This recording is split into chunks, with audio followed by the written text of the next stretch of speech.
안녕하세요. 저는 장성한 세 자녀를 키우고 있는 노모입니다. 이곳에서 여러 사연들을 읽으면서 내 사연도 만만치 않은데 생각이 들었었어요.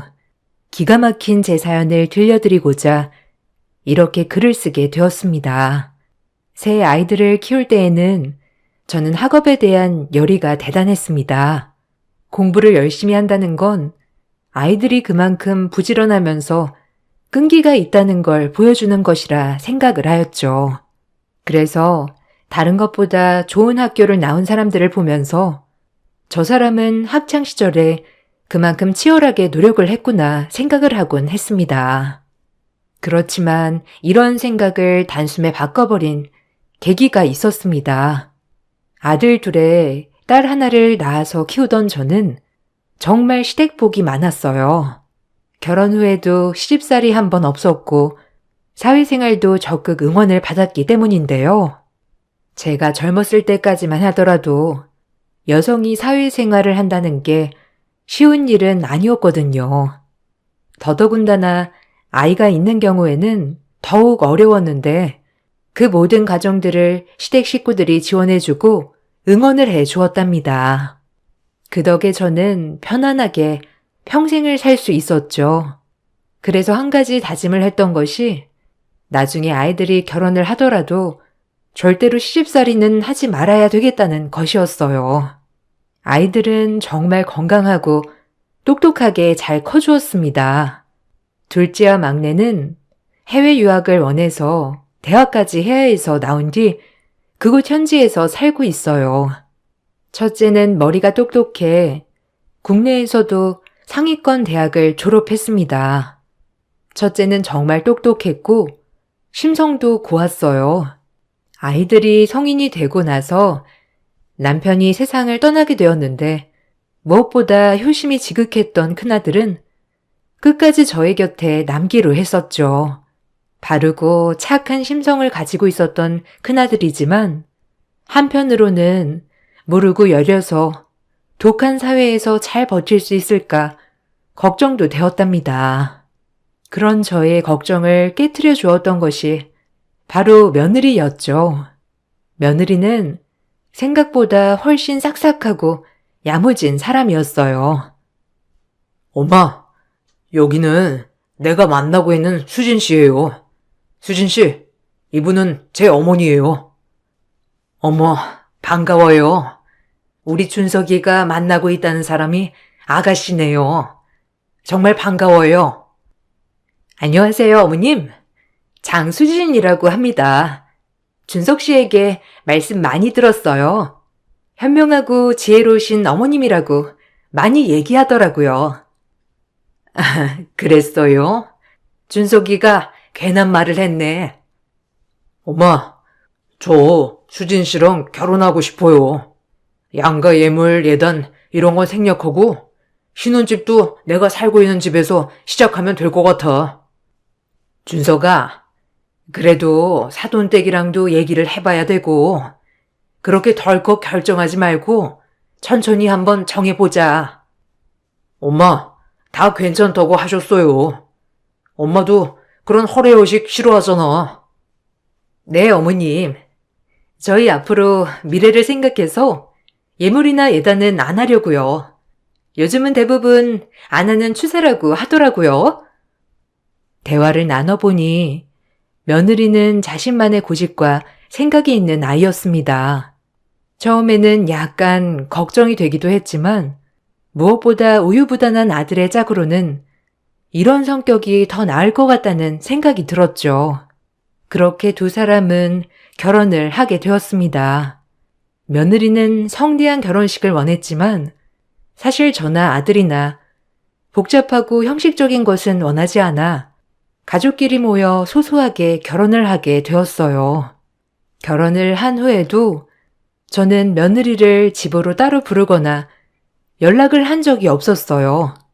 오히려 며느리가 집으로 찾아온 날이 많이 있었죠. 그런 며느리에게 저는 고맙기도 하고 미안하기도 했습니다. 아들은 그럴 때마다 결혼을 잘한 것 같다며 얘기를 하기도 했어요. 엄마, 그래도 며느리 있으니까 좀 괜찮지 않아? 혼자서 이 큰 집에 혼자 있으려고 하면 얼마나 외롭겠어. 저 사람이 엄마 걱정 정말 많이 해. 매번 나보고 어머님한테 가야 하는 거 아니냐고 한다니까. 아들보다 며느리가 엄마를 더 챙기고 있어. 아유, 그러게. 참 고맙네. 사실 나는 이렇게까지 안 해도 괜찮은데 말이야. 에이, 엄마 그게 무슨 소리야. 듣는 며느리는 기운 빠지겠어. 이제 엄마도 건강 챙겨야 할 때인데 혼자서는 아무래도 신경 쓰이잖아. 사실 우리도 좀 생각을 해봤는데 주변에 우리 말고는 엄마 돌볼 사람도 없고 그래서 합가하면 어떨까 싶은데. 합가? 아유, 갑자기 무슨 합가야? 수진이랑도 얘기 다 해본 거야? 네, 어머님. 저는 어머님이랑 같이 사는 거 대찬성이에요. 어머님 홀로 계시는데 신경도 쓰이고요. 이렇게 같이 살면 그래도 좀 마음이 놓이지 않을까 싶어요. 아이고, 아서라. 그래도 이렇게 따로 사니까 서로 웃으면서 보는 거지. 같이 살면 볼 꼴 못 볼 꼴 다 보니 사이가 틀어질 수밖에 없다. 나는 아직 건강하고 쌩쌩하니까 벌써부터 합가 얘기할 필요 없어. 아니에요, 어머님. 혹시 제가 불편할까봐 그러시는 거세요? 저 걱정 하나도 안 하셔도 돼요. 저도 낮에는 일하러 나가야 되는데요, 뭐. 결혼을 하고 나서 얼마 안 지나 며느리는 합가를 요구했습니다. 솔직히 젊은 나이에 시어머니를 모시고 산다는 것이 쉬운 일은 아니라서 저는 여러 가지를 고려해 보았을 때 좋지 않은 선택이라 생각이 들었고 바로 거절을 했죠. 그렇지만 아들뿐만 아니라 며느리의 생각은 확고했고 결국 두 사람은 살던 신혼집을 정리하고 저희 집으로 모두 이사를 오게 되었습니다. 사실 살면서 외롭거나 힘든 순간이 많은 것은 아니었는데 이번에 합가를 하게 되면서 생각보다 생활이 불편하고 힘들어지기도 했어요. 며느리는 직장에 다니고 있었는데 꼭 아침을 챙겨서 먹어야 하는지 어느 날부터 아침을 꼬박 챙기기 시작했습니다. 저는 원래 아침을 가볍게 먹거나 늦게 먹는 사람이라서 괜찮다고 얘기를 했죠. 그런데 며느리는 제 말을 아랑곳하지 않고 매번 새벽마다 아침을 차렸습니다. 정성으로 차린 아침을 보면서 저는 안 먹을 수 없었습니다. 그렇지만 새벽마다 안 먹던 아침밥을 먹는 게 생각보다 고역이었네요. 아가, 이제는 아침밥상 안 차려도 된다. 네가 나가면서 먹어도 상관없는데 나는 아침밥을 원래 이렇게 먹지 않아. 그러니 너무 애쓰지 않아도 되니까 더 이상 밥상 차리지 말거라.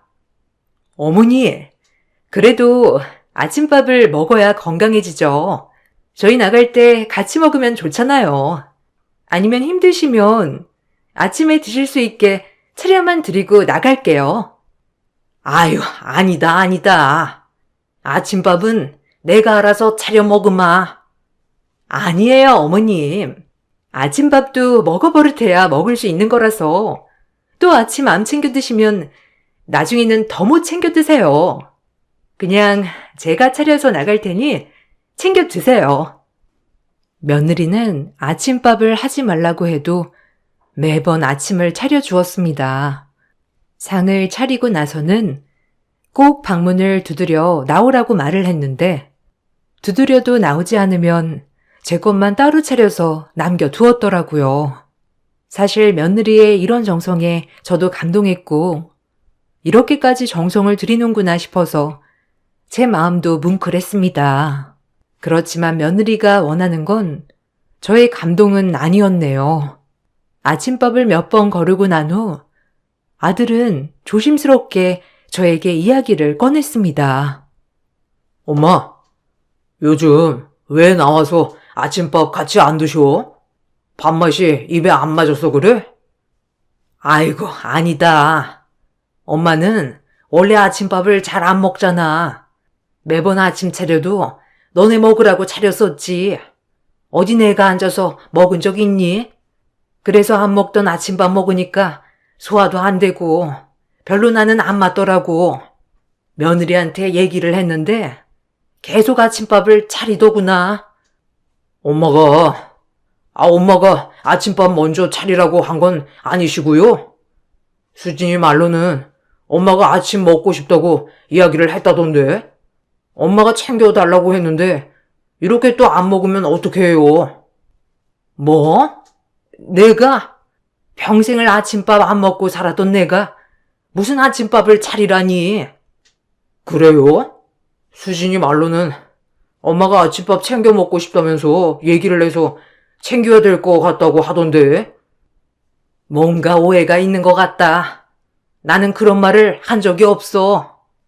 엄마, 수진이 과감하게 신혼 포기하고 합가 진행하네요. 지금은 맞춰가려고 하는 시간이니까 너무 스트레스 주지 마. 아유, 무슨 소리야. 나도 수진이 시집살이 시킬 생각 없다. 엄마도 불편하겠지만 수진이도 엄마랑 같이 살면서 불편하잖아요. 그러니까 너무 뭐라고 하지 말아요.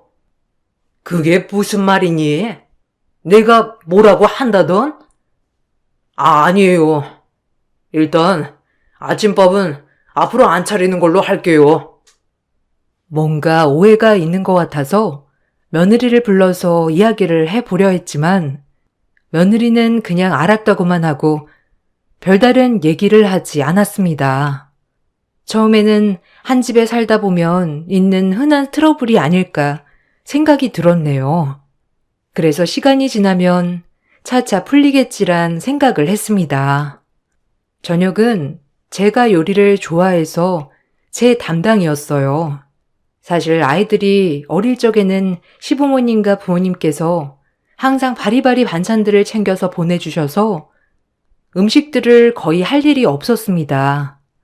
나중에 일을 쉬면서 음식에 대한 재미를 붙이고 매일매일 맛있는 요리를 하는 걸 취미로 두게 되었죠.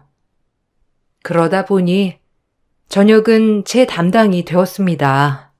매일 저녁을 정성스럽게 차리고 아이들이 맛있게 먹어주는 걸 낙으로 삼았습니다.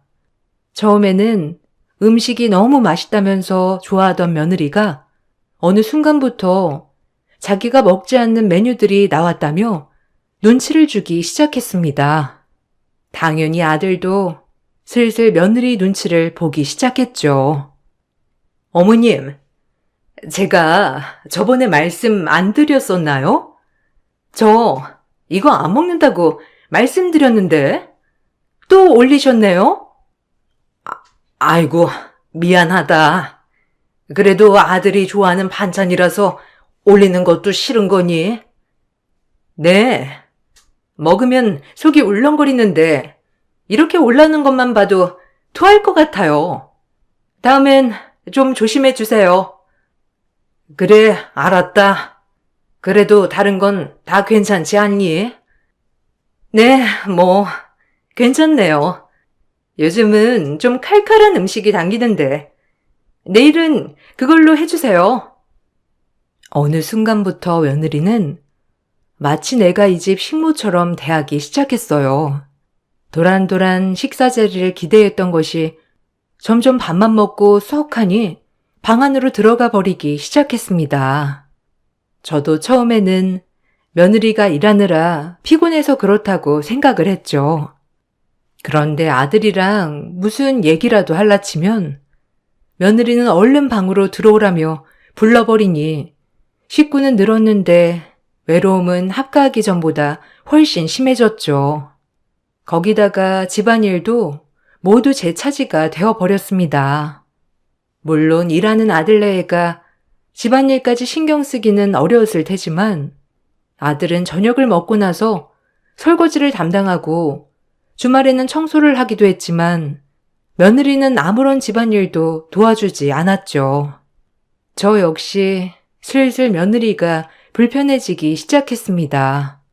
한 번은 며느리가 저한테 친구들이 놀러 올 거라며 음식 메뉴를 해달라고 하는데 그때 참 화가 많이 나더군요. 어머님, 이번 주말에 저희 친구들 놀러 오려고 하는데 괜찮죠? 여기에? 뭐, 그러렴. 나는 어차피 약속 있어서 나갈 거니까. 어머님, 나가실 거예요? 언제 나가시는데요? 글쎄, 아침에 일어나면 나가려고 하는데, 왜 그러냐? 아니, 제가 친구들한테 어머니 음식 솜씨가 엄청나다고 자랑을 좀 했거든요. 그러지 마시고 좀 늦게 나가세요. 저희 음식도 좀 해주시고, 일단 메인 메뉴 하나랑 사이드 2개 정도 해주시면 될 것 같아요. 예, 아가. 내가 편한 건 알겠지만, 아무리 그래도 시어머니인데, 친구들 음식까지 해다 바치라는 건 좀 너무하지 않니? 에이, 어머님. 저희 가족이잖아요. 준석 씨 친구들 오면 어머님이 요리 안 해주실 거예요? 저도 가족인데 그 정도는 해주실 수 있잖아요. 준석이 친구가 와도 자기들끼리 음식 해먹지 나보고 해달라고는 안 한다. 거기다가 그날 약속이 있다니까. 어머님, 전날에 쉬엄쉬엄 재료 준비하고 다음날 아침에 후딱 하시고 가면 되죠. 어머니 음식 하시고 약속하시면 되겠네요. 비단 밥뿐만 아니라 모든 가사에 대해서 며느리는 꼬치꼬치 트집을 잡기 시작했습니다. 어느 순간부터 제가 집안일을 하는 게 당연하게 여겨졌죠. 한 번은 언제까지 집안일을 안 할까 싶어서 빨래를 그냥 두었더니 산처럼 쌓아 올라간 빨래를 보면서 며느리가 화를 내더라고요. 어머님 빨래 또 안 하셨어요? 이렇게 놔두면 냄새가 안에 배어서 빨아도 계속 난다고요. 그렇게 걱정되면 네가 빨래를 좀 하려무나. 나는 빨래도 하고 청소도 하고 밥도 해야 되는데 너무 버거워서 못하겠다. 어머님이 버거울 게 뭐가 있어요. 빨래는 세탁기에만 넣으면 세탁되고 건조기도 건조하면 되잖아요. 거기다가 음식하는 건 어머님 취미시니 즐겁게 하시고 설거지는 준석 씨가 하는데 솔직히 어머님이 하는 거 별로 없잖아요. 어머님 이런 것도 귀찮아하시면 나중에 병들어요. 나이 들수록 많이 움직여야 빨리 안 늙죠. 여기에서 더 얼마나 움직이라는 거니? 집안일은 죄다 내가 하고 있는데 그렇게 쉽게 생각하면 네가 세탁기에 빨래 옮겨라도 놓거라. 어머님, 밖에서 일하는 사람한테 집안일까지 하라고 하시는 거예요? 어머님은 집에만 있으시니까 체력 충분하시지만 저는 바깥일도 해서 체력이 좋지 않다고요. 어머님 자꾸 그렇게 말씀하시면 너무 서운해요. 시집살이 이제 시작하시겠다는 거예요? 빨래가 제대로 되어 있지 않을 때뿐만 아니라 집안의 소모품들이 제대로 있지 않을 때에도 며느리는 집안일을 잘하지 않는 저를 탓했습니다. 어머님, 화장실에 휴지도 없고 치약도 다 떨어졌더라고요. 다 떨어지면 알아서 채워 넣어 주셔야죠. 뭐? 그건 네가 좀 꺼내서 채울 수 있는 거 아니니? 어머님 집에 오래 계시는 건 어머님이신데 제가 이런 거 어떻게 소소하게 다 챙기나요? 어머님이 이런 거 해주셔야죠. 그 밑에 보면 여분 다 넣어 놓았다. 그거 꺼내서 채우기만 하면 되는 건데 그것도 힘드니? 아, 어머님 집에만 계셔가지고 얼마나 힘든지 이제 모르시는구나. 힘들죠? 밖에서 일하는 게 얼마나 힘든데요? 어머님, 준석 씨한테는 별말 안 하면서 저한테만 뭐라고 하시네요? 준석 씨한테도 뭐라고 좀 하세요. 며느리의 기가 막힌 말에 저는 할 말을 잃었고 더 이상 아들네와 살 수 없다고 생각을 해서 분가를 하라고 얘기를 하기도 했습니다. 더 이상 함께 살아도 서로 감정적으로 상할 뿐이라고 생각이 들었죠. 그렇지만 아들내외는 분가를 하고 싶지 않다고 얘기를 했어요.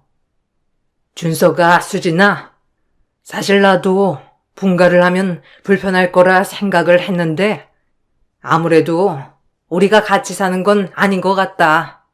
나도 힘들고 너희들도 힘이 드니 이제는 분가해서 따로 살자꾸나. 전에 살던 집 전세 줬다고 했지? 이번에 만기일 테니 거기 만기되면 너희가 들어가거라. 엄마, 갑자기 분가는 왜 말씀하세요? 저희 여기서 계속 살려고 했는데요. 아니다. 나는 아직까지도 건강하고 몸 상한 것도 없으니 혼자서도 잘 살 수 있어.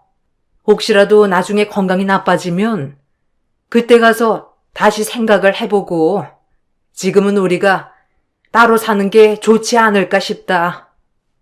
왜 그러세요, 어머니? 뭐가 불편하신데요? 말씀하시면 저희가 바꿔볼게요. 네, 어머님. 어머님 불편하신 거 있으시면 편하게 말씀하세요. 너희가 들어오고 나는 더 신경이 많이 쓰여서 안 되겠다. 합가하고 나서 더 바빠진 것 같아. 그냥 내 몸 편하자고 말하는 거니까 이제 슬슬 정리해서 너희 집으로 가거라. 엄마, 저희 그 집 전세해 준 게 아니고 팔았어요. 뭐? 아니, 그 집을 갑자기 왜 팔았어? 네 아빠 돌아가시면서 남긴 재산인데 그 집을 팔았어? 네, 여기서 계속 살 거라서 정리했어요. 세금도 그렇고 이래저래 신경 쓰이는 것도 많아서 그래도 수진이가 그 돈 잘 관리하고 있어요. 말이라도 미리 해주지 그랬니? 그래 수진아, 그 돈 아직 가지고 있지? 그래도 매매했으면 꽤나 많이 받았을 텐데 그걸로 집 구해서 분가하거라. 아, 그게 어머님 우선 1년만 더 합가해요. 저희도 갑자기 이렇게 나가라고 하시면. 그래요, 엄마. 일단 1년만 더 살아보고 그때도 마음이 같으시면 분가할게요. 제가 더 이상 못 살겠다고 선언을 하고 나서부터 며느리는 전보다 저에게 뭐라고 얘기하는 것이 줄어들었습니다. 다행인가 싶다가도 같이 계속 살다 보면 또 감정적으로 부딪힐 수밖에 없겠다는 생각은 계속하고 있었죠. 그렇게 어색한 날들이 지나가고 있었습니다. 그러던 어느 날 며느리가 이른 아침부터 나갈 채비를 하더라고요. 오늘 어디 나가니? 나도 오늘 밖에 나가서 저녁에나 들어올 것 같은데. 네, 어머님. 오늘 약속이 있어서요. 저도 저녁까지 먹고 들어올 것 같아요. 아, 그래? 나도 오랜만에 동창네 결혼식이 있어서 거기 가보려고 한다. 어머, 어머님 동창도 있으셨어요? 난 또 매일 집에만 계셔가지고 지인분 안 계시는 줄 알았네요. 그동안 아들 결혼식에 합가를 한다고 해서 정신없이 시간을 보내다 보니 제대로 행사를 참석하지 못했었어요. 그러다가 이번에 시간을 내서 지인들 행사에 참석을 하기로 했습니다. 이번에는 꼭 와달라는 말이 있어서 제대로 차려입고 결혼식에 참석하게 되었죠. 결혼식장에 가보니 입구에 며느리가 서 있더라고요. 깜짝 놀라서 부르니까 며느리도 깜짝 놀라서 쳐다보더라고요. 어머, 어머님? 어머님, 어떻게 여기 오셨어요? 여기 홀에 결혼식 하나밖에 진행 안 하는데? 뭐, 아시는 분이세요? 아, 나도 여기 친한 지인이 가족이라서 오게 되었는데 너는 여기 아는 사람 있는 거냐? 네, 신부가 제 동창이에요. 아, 그렇구나. 아는 사람일 수도 있겠구나.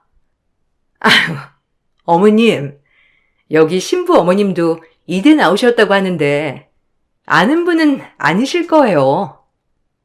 며느리는 제가 아는 사람이 있어서 왔다는 말에도 비웃으며 결혼식장 안으로 들어갔어요. 식장으로 들어가는 며느리 뒤로 바로 들어가서 옆자리에 앉게 되었습니다. 테이블 위에는 아들이 평소에 좋아하는 디저트가 포장이 되어 있더라고요. 아들 생각이 나서 하나 집어드니까 며느리가 웃으면서 얘기를 하더라고요. 여기 음식이나 싸가는 데 아니에요. 촌스럽게 제발 그러지 마세요. 그러냐? 포장되어 있어서 가져가도 괜찮은 줄 알았는데. 어머머, 여기 급이 있지. 이런 거 누가 하나하나 가져가요? 무슨 청소부도 아니고. 며느리는 차갑게 저에게 얘기를 했습니다. 며느리의 말에 주변 사람들도 웅성웅성 대기 시작했죠. 사람들의 이목이 집중되자 저는 너무나 민망한 생각이 들었어요. 저쪽에서 누군가가 저를 쳐다보고 있었는데 얼굴이 어디서 많이 본 얼굴이었어요. 그러던 중 누군가가 며느리 뒤통수를 치면서 소리를 쳤죠. 야, 너 뭐야? 이분 초대 동문 회장님이야. 깍듯이 모셔. 지금 뭐 하는 말버릇이야? 네? 선배님, 이분이요?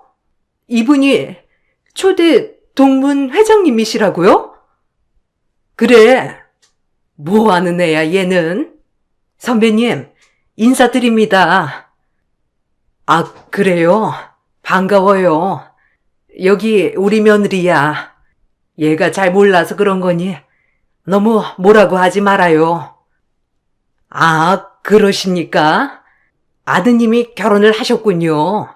몰랐습니다. 아, 우리가 가족끼리만 결혼식을 올려서 아무한테도 얘기 안 했어요. 며느리는 깜짝 놀라서 쳐다보았습니다. 낯익다 생각했던 얼굴은 바로 제 후배였어요. 사회활동을 할 적에는 어느 정도 얼굴을 알고 있었는데 시간이 지나서 가물가물했었죠. 결혼식을 초대했던 사람은 바로 며느리의 이대 동기 딸의 엄마였습니다. 바로 제가 친하게 지냈던 같은 과 후배였어요. 며느리는 제가 이대를 나왔다는 걸 전혀 모르고 있더라고요. 제가 다른 사람들과 인사를 나누는 사이에 며느리는 사색이 되어서 나가 버렸습니다. 저는 집에 돌아오면서 아들에게 전화를 걸어 물어봤죠. 오늘 후배 딸이 결혼하는 곳에서 수진이를 만났어. 근데 수진이는 내가 이대에 나온 걸 모르더구나. 얘기를 한 번도 안 했던 거니? 아, 전에 한번 얘기했던 것 같은데. 스쳐 지나가듯이 말해서 잘 몰랐나 봐요. 왜요? 하긴 엄마 후배면 거기에 이대 사람들도 많이 왔겠네요. 그래, 후배들이 정말 많이 왔더구나.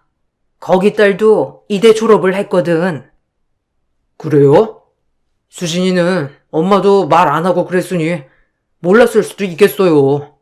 굳이 학벌을 얘기하고 싶진 않아서 안 했던 건데. 그렇구나. 아무튼 오늘 좀 놀랐을 거다. 나중에 말하면 잘 얘기해 보거라. 그 후로 며느리는 나에게 못되게 굴었다는 것이 주변으로 소문이 났습니다. 그날 이후 며느리 핸드폰으로 초대 동문 회장님께 못되게 굴었다며 많은 질타 메시지가 왔죠.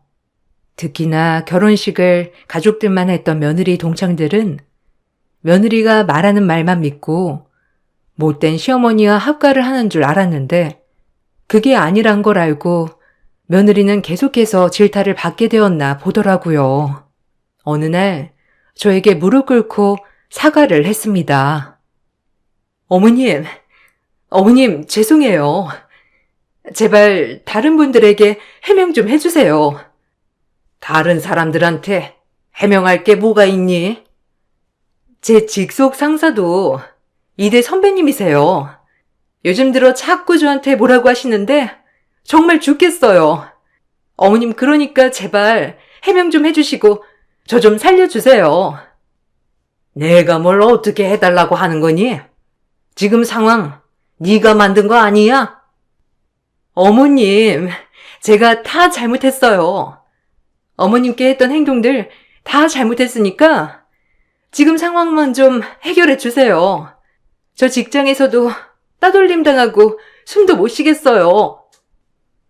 예, 너 진짜 웃긴다. 지금까지 늙으니 아무것도 못하는 거적대기 취급하더니 왜 이제 와서 내 도움을 원하는 거니? 그렇게 잘난 네가 해결을 하거라. 어머님, 정말 잘못했어요. 제발 도와주세요. 며느리는 매일 울고 불며 저에게 용서를 구하였습니다. 그렇지만 저는 지금 상황을 제가 해결을 해주는 것이 방법이 아니라 생각이 들었어요. 지난번처럼 해결책을 내놓아도 결국 다시 반복될 거라 생각이 들었기 때문이었습니다. 제가 말을 들어주지 않자 며느리는 아들에게 지금까지 일들을 사실대로 털어놓았습니다. 아마 며느리는 지금까지 그래왔듯이 아들이 자신의 편을 들어줄 것이라 생각을 했던 것이죠. 그렇지만 아들은 며느리의 말을 듣고 저에게 와 용서를 구했습니다. 엄마, 내가 지금까지 잘못 생각했던 것 같아요. 죄송해요. 갑자기 왜 그러니? 무슨 일 있었어? 수진이한테 그동안 얘기 들었어요. 엄마한테 잘하지 않는다는 건 알았지만 못되게 군다고 생각은 못했었는데 정말 죄송해요.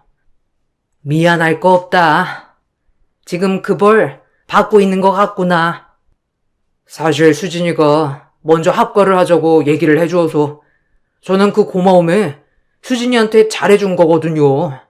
솔직히 주변에서도 합가를 하는 사람들이 많지 않아서 수진이가 큰 결심을 한 거라고 생각을 했어요. 근데 그게 아닌 것 같아요. 이번에 저도 집 알아보려고 말했는데 집 처분한 돈 다 투자금으로 날렸다고 하더라고요. 뭐? 아니, 그 집 정리할 돈은 다 썼다는 거냐? 그게 무슨 말이니? 그게 처음에 엄마랑 합가를 해야 한다며 얘기를 하길래 사실 저도 그냥 각자 사는 게 편할 거라고 말을 했는데 계속 고집을 부리더라고요. 그때 알아봤어야 되는데 그 돈 다 자기가 잘 관리하겠다고 하더니 이곳저곳 투자하고 거기다가 명품 사면서 사치하고 다 써버렸더라고요. 일부러도 남은 거 달라고 하니까 하나도 남아있는 게 없대요. 아니, 이게 무슨 말이니? 남아있는 게 없다니? 알고 봤더니 합가를 종용했던 것이 며느리였고, 며느리는 집을 팔아서 나온 돈을 개인적인 용도로 사용을 하고 있었던 것이었어요. 결혼 전부터 사치가 심했는데 모두 개인 채무였고 그걸 갚고 거기다가 사치를 하고 돈을 거의 다 써버렸는데 제가 분가를 하라고 하니 부랴부랴 목돈을 만들려고 투자를 하다가 다 날리게 된 상황이었죠. 저는 어처구니가 없었습니다. 마치 저에게 호의를 베푸는 듯 하면서 합가를 해놓고서는 결국에는 며느리의 사치와 욕심 때문에 벌어진 일이라는 걸 알고 나니 참 황당하더라고요. 아들은 그날부로 며느리를 내쫓았습니다. 듣기로는 이혼을 하자고 얘기를 한 것 같은데 며느리가 극구 반대를 했죠. 소식을 들었던 해외에 있는 둘째와 막내도 국내로 들어왔습니다. 엄마, 이게 무슨 일이에요? 집은 또 날렸다니. 그건 무슨 말이고? 형, 진짜 이게 무슨 일이야? 그동안 형은 아무것도 몰랐던 거야? 됐다. 이미 벌어진 일 어떻게 하겠니? 그렇지만 지금까지 내가 너무 안일하게 생각했던 것 같다. 지금부터는 엄마가 처리할 테니 걱정하지 말거라. 엄마, 저 수진이랑 이혼하려고요. 이혼은 절대 못 해준다고 하지만 이미 준비도 다 했고 진행하려고요. 혹시라도 찾아와서 부탁하면 받아주지 마세요. 그래, 알았다. 네가 그렇게 결정했으니 나는 네 결정 존중하마. 그나들은 이혼을 청구했습니다. 이혼 청구가 갔다는 소식이 들어오면서 며느리는 혼비백산해서 매일 집 앞에 찾아왔죠. 아들은 계속해서 며느리를 돌려보냈습니다. 아들이 전혀 자신의 말을 들어주지 않으니 며느리는 저에게 연락을 해오기 시작했어요. 어머님, 아들 이혼시키셔야 되겠어요? 겨우 제가 그때 한 말 때문에 이렇게 부부 사이 갈라놓으셔야 되겠냐고요. 너는 아직도 정신 못 차렸구나. 그것 때문에 내가 너희 가른다고 생각하는 거니? 그게 아니면 갑자기 준석 씨가 그러는 이유가 뭔데요? 그것 때문이잖아요. 아들한테 불쌍한 척 며느리가 그랬다 다 고자질 하신 거 아니에요? 꼰질러? 참나. 먼저 얘기한 건 너 아니니? 난 그 일에 대해서 언급도 한 적 없다. 거기다가 준석이 아빠가 남긴 집도 팔고 그 돈 네가 다 써버렸다며? 그건 이혼 사유가 된다고는 생각도 안 하는 거냐? 그건 살다 보면 조금 쓸 수도 있는 거지. 그거 가지고 이혼하자고 할 사람 아니에요. 정말 뻔뻔하구나.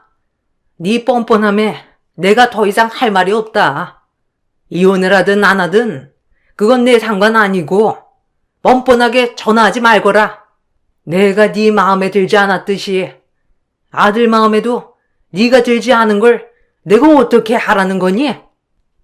어머님, 이건 어머님이 얘기하셔가지고 조용해서 그런 거밖에 없어요. 준석 씨는 저 배신할 사람 아니라고요. 지금 이혼하면 저는 뭐 먹고 살라고요. 어머님 때문에 저 직장에서도 찍혔는데. 그건 네가 알아서 해야지. 왜 나한테 말하니? 식모 취급하던 애가 어디 갔는지 모르겠다. 며느리는 아들의 마음을 돌려달라며 얘기를 해왔지만 저는 아무런 대답도 하지 않았습니다. 아들은 며느리에게 끝까지 청구를 했습니다. 시어머니에게 부당 대우를 했던 것과 재산을 탕진했던 것 등을 토대로 이혼을 청구하였고 모든 사유가 며느리에게 있었기 때문에 받아들여지게 되면서 이혼을 하게 되었죠. 거기다가 며느리는 위자료를 지불해야 했고 재산 분할을 하지 못했습니다. 인맥으로 회사 업무를 보고 있었던 며느리는 그날 이후로 소문이 나면서 직장도 그만두게 되었다고 하네요. 이번 일을 계기로 저는 공부를 열심히 했던 것이 그 사람의 인성이 아님을 알게 되었습니다. 덕분에 큰아들뿐만 아니라 둘째 딸과 막내 아들도 모두 한국으로 들어와 함께 살게 되었네요. 욕심이 과하면 해가 될 수 있다는 말이 맞는 것 같습니다. 저의 긴 사연 들어주셔서 감사합니다. 여러분들도 행복하게 잘 지내시길 바라겠습니다. 안녕하세요. 30대 분당 사는 여자입니다. 저는 어려서부터 남에게 아쉬운 소리 하나 안 하고 자랐어요. 물론 부모님 덕도 있지만 제 성격도 남에게 아쉬운 소리를 하는 성격은 아니었어요. 사이 좋은 부모님 밑에 저 하나 외동딸을 낳고 부모님은 도란도란 살아가셨어요. 어려서 엄마는 남들에게 이름만 대면 알만한 디자이너였고 아빠도 통역을 하시는 외교관이었기에 세상 남부러울 것 없이 자랐죠. 그래서 학창시절엔 종종 친구들이 공주라고 우스갯소리로 부를 정도로 부유하게 자랐답니다. 아빠와 엄마는 엄마가 외국 출장을 갔다가 만났다고 했어요.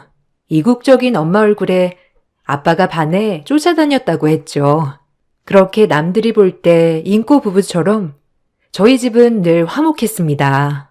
그런 친구들은 저를 제일 부러워하기도 하였고, 저 역시도 저희 집이 늘 자부심이 될 정도로 항상 특별하다고 생각하며 살았죠. 그리고 저 역시 마찬가지로 엄마의 뒤를 이어 멋진 디자이너가 되어야겠다고 생각하며 공부를 열심히 하였어요. 다행히 엄마의 피를 물려받아 미술에 재능이 있어 엄마조차도 기특해 여기셨죠. 우리 연희는 꼭 나 어렸을 때 보는 것 같단 말이야. 우리 연희는 엄마보다 더 유명하고 세계적인 디자이너가 되어야 해. 당연하지. 내가 누구 딸인데. 나도 엄마처럼 멋진 디자이너가 될 거야. 그래서 옷도 만들고 가방도 만들고 지갑도 만들 거야. 그래, 우리 딸은 뭐든 잘할 거야. 엄마가 너 보는 맛에 산다 하죠. 평생 속 한 번 안 썩이고 기특하게 자라줘서 고마워. 집도 부유하였지만 엄마 아빠도 늘 감정 표현에 솔직하신 분들이었기 때문에 저에게 늘 사랑을 주셨어요. 그 덕분에 저도 밖에 나가면 너 사랑 많이 받고 자랐지? 라는 말을 들을 정도로 남들은 절 사랑스럽다고 칭찬했죠. 친구들은 늘 앞다투어 저와 놀려고 했고, 솔직히 학창시절엔 또래 친구 관계에 있어서 특별히 스트레스를 받지 않고 지낼 수 있었어요. 남들이 앞다투어 저와 친해지려고 하는 통에 저 역시 학교 생활이 편하기도 하였죠. 이런 부분에 있어서 부모님께 늘 감사하는 마음이었습니다. 연희야, 오늘 너희 집 가서 우리 숙제하자. 그리고 끝나고 너희 집 아줌마가 해준 떡볶이 먹고 싶어. 가자. 그래, 좋아. 이따가 그럼 학교 끝나고 우리 집 가자. 나도 요새 아줌마가 해준 떡볶이 먹고 싶었는데 딱이네. 나도 오늘 가도 돼? 너 왜 진숙이하고만 놀아? 나랑도 놀아야지. 연희는 오늘 내가 찜이야. 나도 갈래. 그래, 너도 같이 가자. 어차피 다 같이 놀아야 재밌잖아. 그럼 끝나고 숙제도 하고 떡볶이도 먹는 거다. 이따 모여. 저는 늘 친구들이 부러워하는 대상이었으며 친구들도 우리 집을 너나 할 것 없이 가고 싶어 했었죠. 전 그런 부모님께 늘 감사했어요. 어려서 여유롭게 자란 덕분에 성격도 남들보다 조금 더 여유로웠고요. 항상 일하는 엄마 아빠가 늘 옆을 지켜주진 못했지만 그래도 열심히 일을 하시는 걸 알았기 때문에 불만은 조금도 없었죠. 그렇게 항상 행복할 것 같던 제 앞날에도 어둠이 드리워지고 있었어요. 그 누구보다 멋있고 커리어 우먼이었던 엄마가 난소한 판정으로 받으신 거지요. 다행히 제가 학교를 졸업할 때쯤이라 사춘기는 지난 시절이었지만 늘 건강하고 밝았던 엄마에게 이런 암이란 무서운 병이 찾아오고 저희 집은 급격히 바뀌기 시작했죠. 내가 암이라니 말도 안 돼. 여보, 아니라고 말해줘요.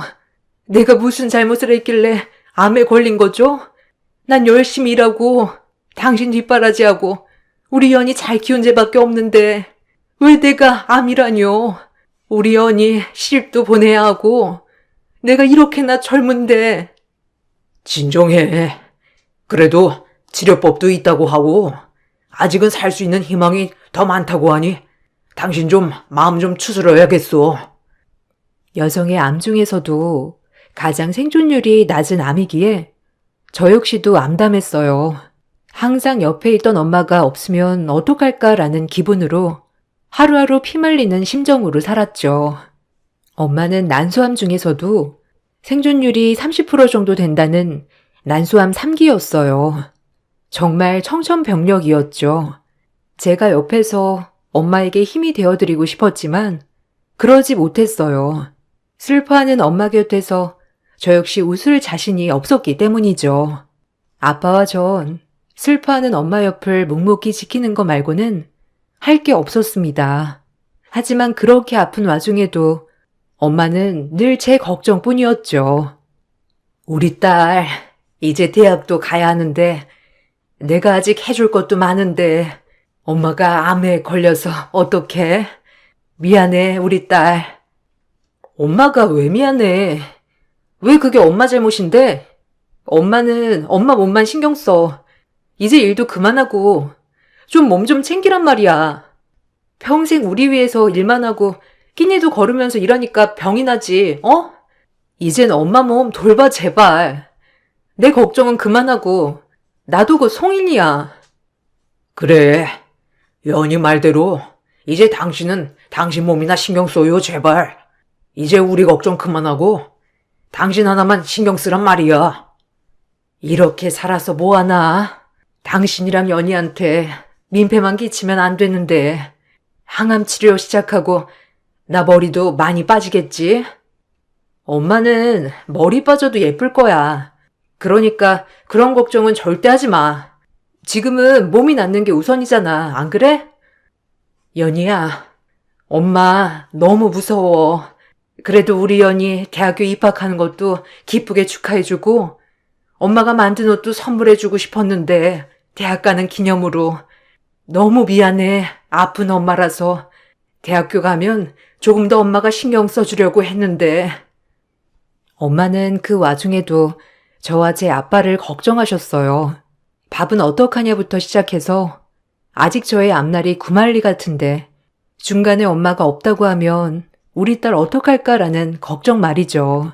저 역시도 이런 부분은 전혀 생각하고 싶지도 않았지만 일단 엄마의 건강관리에 집중해야 하기 때문에 오로지 엄마 하나만을 신경 썼죠. 엄마는 다니던 모든 일을 그만두시고 철저히 암 치료에 전념했습니다. 그리고 저와 아빠는 그런 엄마만을 생각하며 옆에서 지켜주었죠. 엄마는 고통스러운 암 제거 수술이 끝이 나고 항암에 들어갔어요. 항암에 들어가자 급격히 기운이 노쇠하였고 그런 엄마를 지켜보다 아빠는 도저히 안 되겠는지 엄마에게 제안을 하나 하였죠. 자기 몸도 이렇게 안 좋은데 혹시 나랑 같이 시골에 내려가는 게 어때? 아무래도 도시보단 몸 치유하는데 시골이 나을 것 같아. 그래, 아빠 말이 맞아. 엄마랑 아빠랑 시골 내려가서 좋은 공기 마시면서 좋은 음식 먹고 하다 보면 엄마도 기운 차릴 수도 있고. 시골? 아휴, 한 번도 생각 안 해봤는데. 그럼 연희는 어쩌고? 학교도 다녀야 하는데 시골에서 다니는 건 무리잖아. 나야 뭐 근처 학교 앞에서 자취해도 되는 거지, 엄마. 지금은 엄마만 생각하라니까. 엄마가 건강해야 나도 행복해. 그래, 지금은 당신 몸만 생각할 때야. 당장 시골 쪽으로 집 알아볼게. 당신은 당신 몸만 신경 써. 알겠지? 그렇게 아빠와 엄마는 시골에 집을 얻어 내려가셨죠. 아빠도 모든 일을 접고 엄마와 함께 한다는 마음으로 내려가신 거기 때문에 열심히 살 집을 알아보았고 엄마 아빠 두 분이 살 수 있는 조그만 전원주택을 사셨어요. 그리고 아빠도 하던 일을 다 접고 엄마와 함께 농사일을 시작하셨죠. 주기적으로 햇빛도 받고 건강하게 키운 수확물로 식사를 하니 엄마의 건강은 눈에 띄게 좋아지기 시작했습니다. 하지만 엄마는 본인이 하던 디자이너의 일을 완전히 놓아버린다는 상실감도 크셨죠. 옆에서 응원해 드리는 것밖에 없었습니다. 엄마, 얼굴이 너무 좋아진 것 같아. 항암 열심히 하고 있는 거지? 그래도 지난번에 봤을 때보다 안색이 좋아졌어. 그럼 여기 시골이 엄마랑 잘 맞는지 밥도 잘 먹히고 긍정적으로만 생각하게 되더라고. 덕분에 너무 좋아. 다행이다. 엄마가 좋다고 느끼면 그게 최고지 뭐. 와, 이건 엄마랑 아빠가 수확한 무로 만든 석박지야? 진짜 너무 맛있다. 그래도 엄마가 조금만 더 괜찮아지면 하던 일도 이어서 하고 싶은데 아직까진 기력이 없어서 이러지도 저러지도 못하는구나. 엄마는 실력이 있는데 뭘 그래. 언제든 다시 디자이너 할 수 있어. 난 엄마 믿어. 그냥 지금은 엄마 몸에만 신경 써. 알겠지? 엄마와 아빠는 그렇게 시골살이를 본격적으로 시작하셨고, 저도 열심히 대학 생활을 해나갔습니다. 간간히 통화를 하며 안부를 물었을 때 엄마가 눈에 띄게 밝아진 모습을 보여서 저도 걱정을 한시름 놓기 시작했죠. 조금씩 집안이 안정을 찾게 되자 저 역시도 마음이 편했어요. 그렇게 저도 안정을 찾아갈 무렵 저에게 사랑이 찾아왔어요. 다른 과 선배였지만 자상하고 배려 깊은 모습에 반해 사랑을 시작하였죠. 남자친구는 저희 엄마 아빠가 시골에 사는 걸 알고 있었기 때문에 도시에서의 외로움을 덜어주었어요. 저에게 남자친구가 생겼다고 하자 엄마 아빠는 깊은 축하와 함께 서울에 혼자 있는 저에게 마음 한 곳 의지할 때가 생긴 것 같아 기쁘다고 말하였죠. 그렇게 연애를 시작하게 되었고 연애와 함께 대학 졸업도 같이 하게 되었죠. 졸업 축하해.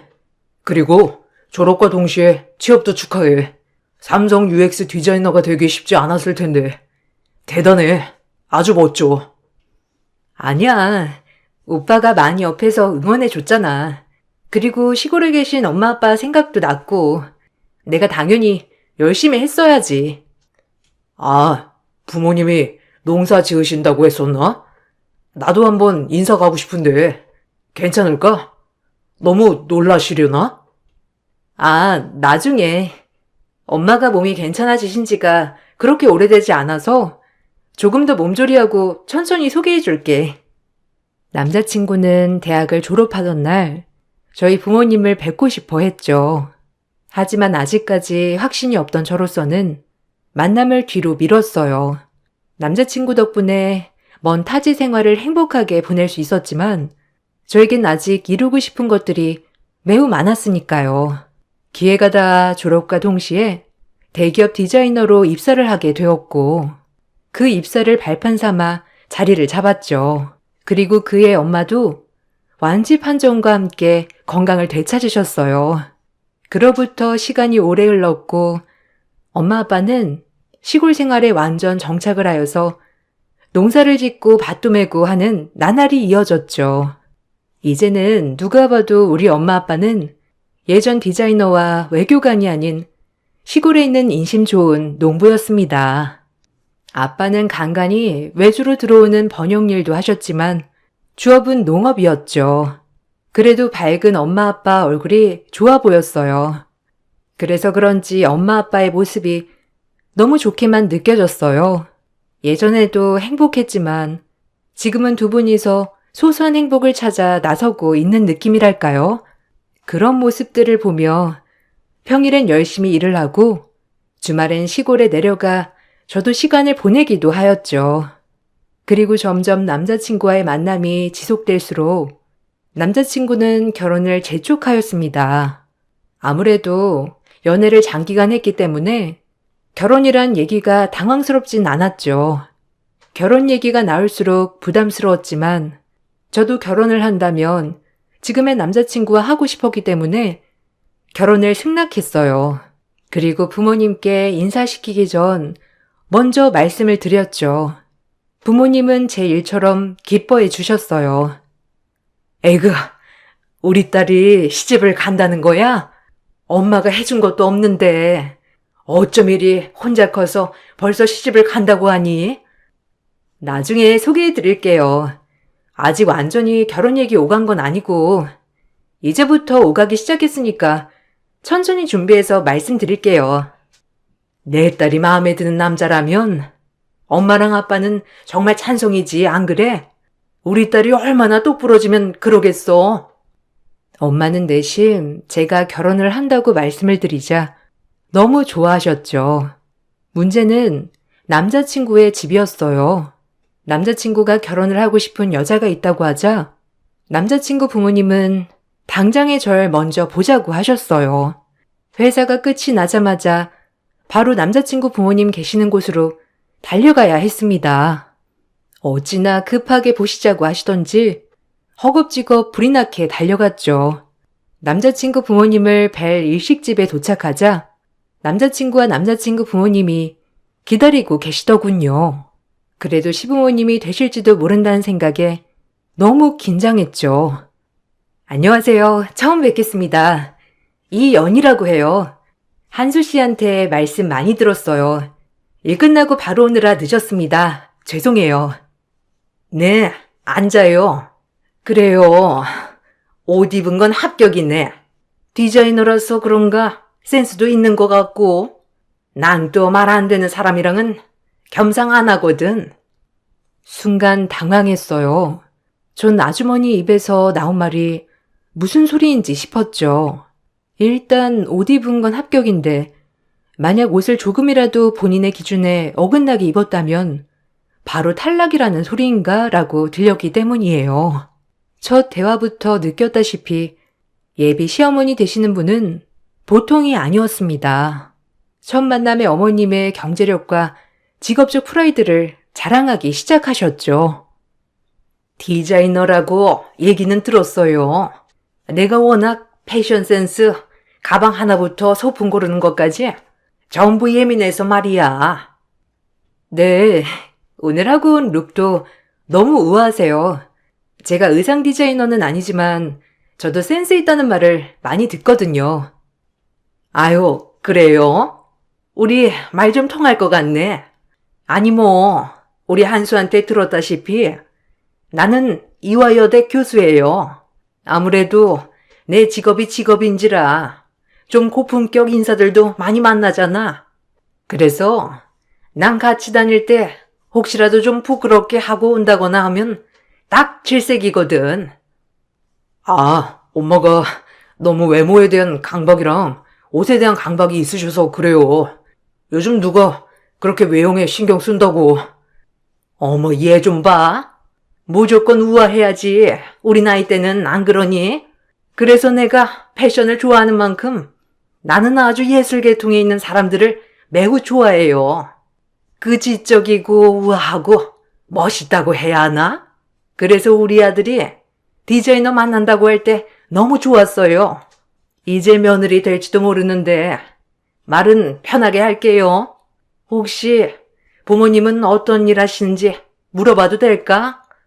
아, 엄마, 그런 얘긴 뭐하러 물어봐요. 뭐가 중요하다고.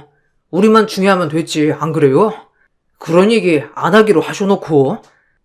이렇게 훌륭한 예술적 감각을 가진 딸을 낳아주신 분들을 내가 몰라서야 되겠어? 보면 알겠지만 내가 굉장히 지적이잖아. 난 아무래도 격이 맞는 집이랑 사돈을 맺고 싶기도 하고 또 결혼식에 하객들이 오면 좀 꾸질꾸질해 보이지 않았으면 좋겠거든. 놀랐어요. 저렇게 면전에 대고 첫 만남의 부모님 직업부터 시작해서 남들에게 좋은 인상을 무조건 줘야 한다는 저 강박이 특이하다 싶었죠. 남자친구를 사랑했지만 남자친구 부모님을 보자 실망스러웠어요. 요즘 시대에도 저런 마인드를 가진 사람이 있나 하고요. 그래서 저도 마찬가지로 어머님 면전에 대고 또박또박 대화를 이어나갔습니다. 시어머니는 많이 놀란 눈치였고요. 아, 저희 부모님은 시골에서 농사 지으세요. 귀농하신 지는 거의 8, 9년 되었고요. 본격적으로 농사 지으신 지는 8년 정도 되셨어요. 농사라고 했니? 아, 참 기가 막혀. 아니, 그럼 시골 촌뜨기라는 거야? 어머, 손 떨려라. 어떻게 양심 없이 근데 우리 집에 뻔뻔하게 인사를 와? 우리 아들한테 얘기 못 들었어? 참나. 얘 한수야. 엄마는 이만 일어나마. 더 이상 말도 섞고 싶지 않구나. 뭐가 문제가 된다는 거죠? 어머님 직업이 교수님인 것처럼 저희 부모님은 농사를 지어서 사시는 분들인데 그렇게 비교할 게 되나요? 저도 당황스럽네요. 그리고 어머님, 맞지 않은 옷을 입은 건 어머님 같으시네요. 지금 매신 스카프 굉장히 답답해 보이세요. 목도 짧아 보이시고요. 이런 걸 가지고 센스라고 하죠? 소품 하나하나 활용하는 거. 그럼 제가 먼저 일어나 보겠습니다. 어머. 저 본데 없이 말하고 가는 것 좀 봐. 내가 그럴 줄 알았다. 농부한테 뭘 배웠겠어? 어머, 무서워. 저 눈빛 편하는 것 좀 봐. 이래서 시골 촌뜨기들이 제일 무섭다니까. 아우, 교양 없어. 여보, 봤죠? 나 진짜 놀래서 심장이 펄렁거려요. 아, 그만해요. 첫 만남에 무례하게. 아유, 창피해서 이거야, 원. 한수야, 얼른 쫓아나가 보거라. 아가씨 기분이 많이 상한 것 같은데. 저희 부모님에게 대놓고 싫다고 표시한 분과는 저조차도 대화하고 싶지 않았죠. 차라리 잘 되었다 싶어 자리를 박차고 일어났습니다. 남자친구는 어쩔 줄 몰라 저를 따라 나섰고요. 그렇게 저는 남자친구에게 소리를 냅다 지르기 시작했죠. 나를 훌륭하게 키워주신 부모님을 욕되게 했다는 생각에 저도 앞이 보이지 않았거든요. 남자친구에게 퍼붓기 시작했죠. 어머니, 왜 이렇게 무식하셔? 나 진짜 너무 황당스러운 거 알아? 이런 분인 줄 알았으면 절대 결혼 안 한다고 했을 거야. 미안해. 결혼은 다시 생각해보자. 내가 자신이 없어. 귀농해서 농사 짓는 게 뭐가 그렇게 격이 안 맞는다고. 참, 어이가 없네. 엄마가 약간 자격지심이 있어서 그래. 시골에서 자라셔서 악착같이 공부하고 지금의 자리까지 오신 거라 무시도 많이 당하시고 해서 겉으로 보이는 외형에 엄청 신경 쓰시는 분이야. 그러니까 그냥 조금만 이해해줘. 우리 엄마 되게 단순하고 다루기 쉬운 분이셔. 어? 제발. 네가 그렇게 말하면 난 어떡하라고. 나 진짜 속상하다. 너 없으면 안 되는데 제발. 미안한데 더 이상은 안 될 것 같아. 그리고 어머니 얘기 진작 해주지 그랬어. 그럼 이 자리 안 나왔을 거야. 그럼 나 갈게. 딱 잘라 남자친구에게 결혼에 대해 선을 그었지만 남자친구는 저에게 끈질기게 매달렸죠. 전 변하지 않았어요. 이미 시부모 될 자리가 글렀다고 생각했기 때문에 차라리 여기서 멈추자라고 생각했어요. 하지만 얼마 후 모르는 번호로 전화가 와 받아보니 남자친구의 어머니시더라고요. 따로 만났으면 좋겠다는 말과 함께 그 기세는 온데간데 없고 저에게 미안하다고 하셨죠. 전화로 당황했습니다. 내가 그때 보던 교양 없는 어머니가 맞나 싶을 정도로 너무 친절하게 전화를 주셨거든요. 무슨 이유지라고 생각했어요. 나 한수 엄마예요. 그때는 내가 경황이 없어서 그랬던 건데 이해해주고 내가 오늘 끝나는 시간에 맞춰서 저녁 식사 예약해 놓을 테니 식사 좀 할 수 있을까? 우리 둘만 만났으면 좋겠는데 그때는 내가 너무 경황이 없어서 혹시 오늘 시간 되니? 아, 네, 시간은 되는데. 아, 네, 거기 알아요. 네, 그럼 일 끝나고 바로 그쪽으로 가겠습니다. 네, 그때 뵐게요. 그렇게 통화를 마치고 일 끝날 때만 기다렸어요. 그리고 일이 끝나고 음식점으로 향했는데 어머님은 그때와는 너무 다른 태도로 저를 반겨주셨죠. 완전히 다른 사람인 줄 알았어요. 얼떨떨해하며 자리에 앉자 남자친구 어머니는 저에게 미안하다고 대뜸 그러시더라고요. 미안해. 내가 그렇게 말했으면 안 됐는데 일단 우리 한수가 연희 너를 포기 못한다고 하니까 나도 생각을 달리 해봤어. 그래도 아들이 좋다는데 아들이 좋다는 사람이랑 결혼시킨 게 맞는 것 같고 내 발언은 없던 걸로 해주겠니? 내가 경솔했어. 아니요, 죄송해요.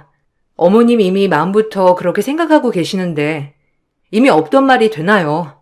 저도 그때 너무 무례하게 군 것 같아서 죄송하다고 말씀드리려고 나왔어요.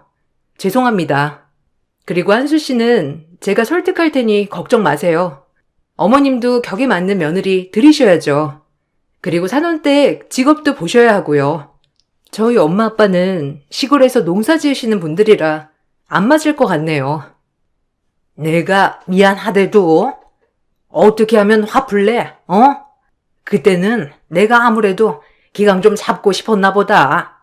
그렇게 생각해주면 안 되겠니? 계속되는 남자친구 어머니의 사과에 마음이 약해졌죠. 마음은 안 그러신 분인데 그럼 말을 좀 세게 하시는 건가 싶었어요. 그렇게 사과를 받고 저는 생각을 다시 고쳐 먹었죠.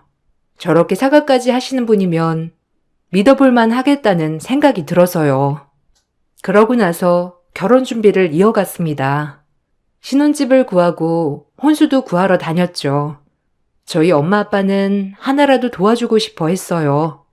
이미 젊었을 때 모아놓은 돈은 여유가 많으셨기 때문에 저 하나 시집 보내는 일은 문제가 되지 않았죠. 그렇게 결혼 준비를 하고 시댁과는 마찰이 없어 그때 빚은 갈등이 깨끗이 풀린 줄 알았습니다. 그리고 대망의 상견례 날이 되었죠. 저희 부모님은 그래도 저의 결혼에 혹시라도 피해가 갈까 싶어 그저 조심조심하는 모습이었어요. 저희가 먼저 도착을 하고 앉아서 시부모님을 기다리고 계시는데 뒤이어 남자친구와 남자친구 부모님이 등장하였죠. 그리고 저희는 인사를 나누게 되었어요. 아, 오셨어요? 엄마, 아빠, 한수 씨. 그리고 한수 씨네 부모님들이세요. 오시느라 힘드셨죠? 얼른 앉으세요. 어머, 안녕하세요. 연희한테 말씀 많이 들었어요. 인상이 너무 좋으시네요. 우리 한수군도 그렇고 반가워요. 아, 네, 안녕하세요. 처음 뵙겠습니다. 저희가 먼저 온다고 온 건데 너무 늦은 거 아닌가 모르겠네요. 앉으시죠, 그럼. 아유, 당신은 이 정도도 빨리 온 거지 뭘 그래요. 여기서 거기 오는데 시간이 얼마나 걸리는데 이런 거 양해 안 해주실까 봐. 처음 뵙겠습니다. 전 한수 모친이고요. 이화여대 교수예요. 교수 아시죠? 그 대학생들 가르치는. 놀라셨을래나? 남자친구 어머니는 그 자리에서 굳이 소개를 안 해도 되는데 본인이 직접 교수라며 언급하시고 엄마에게 악수를 청했죠. 하지만 저희 엄마는 디자이너를 하며 고위계층 사람들을 많이 상대하셨고 고위계층 사람들의 옷이며 신발, 구두, 가방, 지갑 모두 다 디자인해 주시는 그런 유능한 분이셨기 때문에 오히려 그런 시어머니의 길을 눌러버리셨습니다. 아무리 기농을 하셨어도 역시 한번 카리스마는 영원한 카리스마더라고요. 시어머니의 말을 듣자마자 아, 이 쎄한 느낌은 뭐지? 라고 생각도 했고요. 네, 반갑습니다. 패션 센스 좋으시네요. 연희 말대로 옷을 참 사랑하시는 것 같아요. 보기 좋으세요. 아무래도 저희는 보이는 직업이다 보니까 신경을 안 쓸 수가 없네요. 아, 제 직업 듣고 놀라셨나요? 약간 주눅 같은 건 안 들으셔도 돼요. 주변에서 교수 만나기는 쉽지 않겠지만 애들로 맺어진 인연 어쩌겠나요? 아, 제 여동생이 교수거든요. 그리고 제 친한 친구도 이화여대 교수인데 크게 놀랍지는 않네요. 저희 엄마도 보통 분은 아니셨기에 이를 갈고 참는 게 보이더라고요. 우아하게 엄마는 계속 어머님을 매기셨죠. 어머님은 엄마가 조곤조곤 대답을 하자 크게 불쾌하였는지 엄마 아빠의 농업에 대해 공격하기 시작했습니다. 약간 천민들 대하는 것처럼요. 아, 그러시구나. 아, 근데 농업이라는 게 참 그렇지 않나요? 저는 농사일을 하는 사람을 실제로 본 적이 없어서. 아니, 당신 아버님이 농사꾼이셨는데 뭘 본 적이 없어? 참나, 이 사람도. 그만해요. 그리고 조용히 밥 좀 먹지, 어? 중간중간 시아버지가 시어머니의 언행이 불편하셨는지 어머님을 제지하는 것 같았지만 어머님은 아랑곳하지 않았죠. 농업이 왜요? 저희는 저희가 직접 재배하고 먹고 하는 거에 대해 굉장한 보람을 느끼고 있고요. 저희가 어디 나가서 사회생활을 안 해본 것도 아니고 지금 시골이 좋으니까 시골에 있는 거죠. 약간 지금 말씀하시는 게 공격적이시네요. 어머, 이래서 내가 애초에 이러니까 농사는 안 된다고 한 거야. 알겠니? 한수야, 너 지금 봤지? 내가 참아보려고 해도 참을 수가 없어. 사돈끼리 대화가 돼야지. 이거 원 대화도 안 되다니. 수준 딸려서 정말. 여보, 일어나요. 한수야, 일어나. 두고 보고 있자니 어이가 없었죠. 저에게 사정사정해서 결국 마음을 돌렸더니 상견례장에서 이런 잘난 척을 하고 싶어서 결혼을 진행하자고 한 건가? 라는 생각과 함께 많은 생각이 스쳐 지나갔습니다. 저희 엄마도 보통 분이 아니시기에 망정이지 그런 모습을 보고 있자니 엄마와 아빠에게 너무 죄송스러웠죠. 남자친구 어머니가 저렇게 무례한 발언을 쏟아내자 엄마는 크게 웃으며 남자친구 어머니에게 한마디 하더군요. 어찌나 통쾌하던지 남자친구 어머니도 입이 떡 벌어지는 광경이었죠.